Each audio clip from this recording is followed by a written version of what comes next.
Hey everybody, welcome to Dad's Den of Pop Culture. I have some cool, cheap toys to share today. Found these while my wife and I were at Daiso, who I've mentioned before on this channel, but it's a Japanese 100 yen shop that's opened up some locations in the United States, and we were looking for some decorations for my daughter's kindergarten classroom, and they got, cool stuff at low prices, so it was a good choice. Went through the toy aisle, and I caught sight of these Squish Monsters.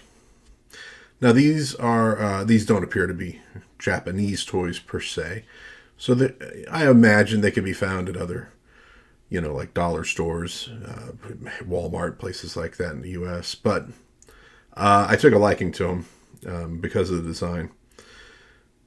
And we're going to open these up here. So there were 3 of them in the set. In addition to Gregory, which is obviously based on Frankenstein with maybe a little bit of Incredible Hulk in there. We also have Isaac, who is, I guess, sort of a Yeti or some kind of a snow monstery guy. And we also have Roy Bato. And on the back, you get a picture of the 3. And if you couldn't figure out what you do with a stretch monster, there's a little picture of a kid playing with one. Now, these were $3 at Daiso. So pretty darn reasonable, really. And I couldn't resist getting them. I'm not looking to preserve these mint on card or anything, because I don't know if you can tell, but there's actually a little hole right here so you can touch the monsters. And I imagine that over time these guys could potentially dry out, even in the card. And I'm sure that you could, if you really want to preserve these, you probably could. But these to me are a good example of just fun, cool, cheap entertainment.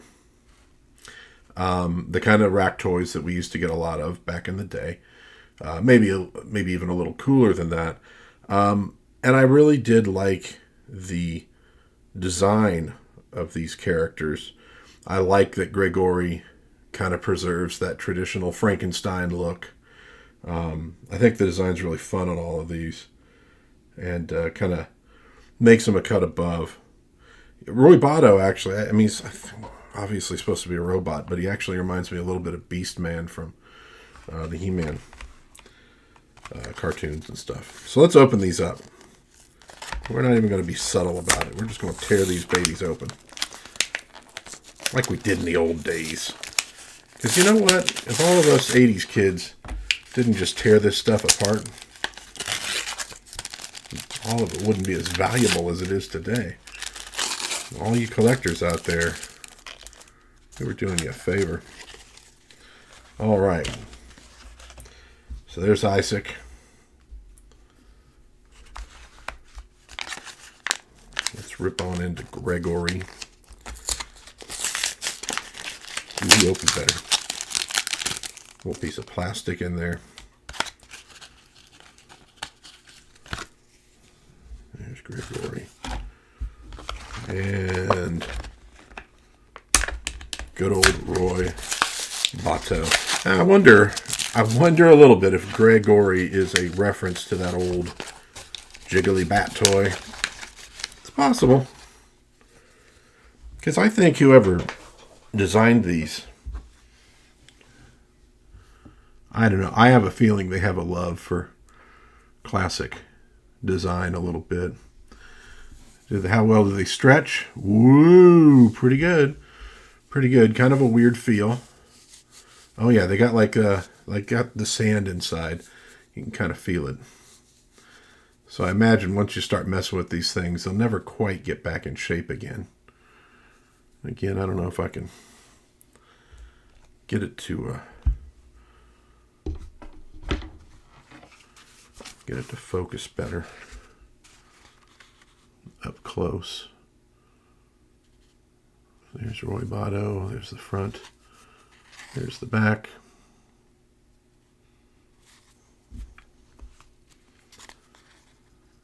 There's Isaac.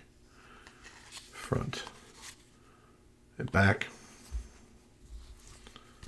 And Gregory.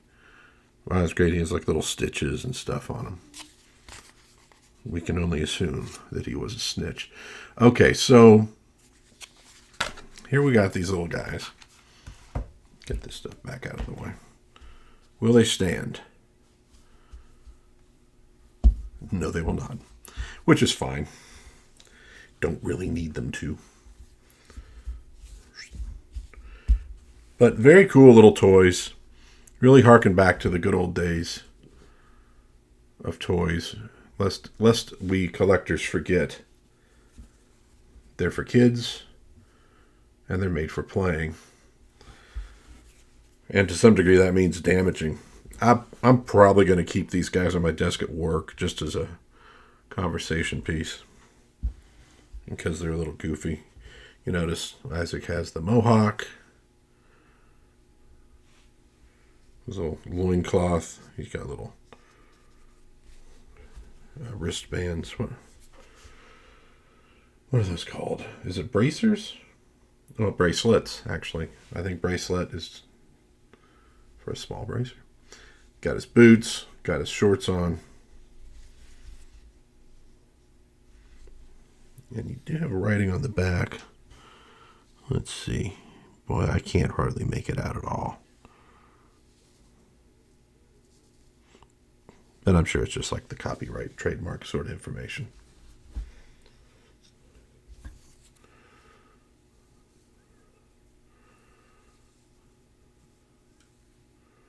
Yeah, he's almost got sort of like a gladiator thing going there. These just feel to me like basic creativity. Obviously, they harken back to other things, but they're not a 4,000th rendition of Spider-Man. They got their own character. And I don't know, dude, I'm old now. My kid is an adult now. For all I know, these are showing up in a cartoon somewhere. I have no idea, but cartoon or not, I thought they were very cool. Now, again, $3 over at Daiso, and you can probably find them elsewhere. And I think they would make really great stocking stuffers. Just something fun. Fun for the kids. Something they could take out, play with, and destroy. And who knows, maybe in 20 years, if you manage to preserve them mint on card and they don't dry out on you and all that, and maybe they won't for the kind of plastic, rubbery stuff it is, maybe they'll be worth money, you know. Rack toys, the stuff that was just cheap as all get out, is oftentimes very valuable today. And who would have thunk it? But there it is. It's true. And so these might be too. But I think these are kind of cool. Cool little toys for kids. Just wanted to show them off. These Squish Monsters, Gregory, Isaac, hello, and Roy Botto. I can imagine kids coming up with all sorts of little adventures, chasing these, around each other, having crazy fights, all kind of crazy nonsense. This, to me, is what toys are all about. It's not about the expense. It's not about the commercial tie-in, the branding, all that kind of good stuff. As much fun as all that can be. It's just fun, well-designed little playthings that kids can go to town with and have fun. So there we go. It's a pretty short video today. Just wanted to show off the Squish Monsters. And we'll leave it at that. If you enjoyed this little look at these creepy little knuckleheads, maybe think about giving the video a like. And if you enjoy my silly little pop culture videos here, you might want to think about subscribing. I cover Not only vintage toys, but also stuff like this. Movies, television, comic books, actual books, the boring kind without all the pictures in them. I try to cover it all because it's all good and it's all fun, and it's, my den is crammed full with all this stuff, and hey, might as well do something with it instead of just staring at it all day long. And maybe share with a friend who might enjoy these videos. I would really appreciate if you did that. It helps me out quite a bit. In the meantime, God bless everybody. Try to be kind to one another. And try to have some fun out there. Maybe with the squish monsters. Why oughta you? Oh, sorry about that. I lost control a little bit there. I will see you next time on Dad's Den of Pop Culture. Bye-bye.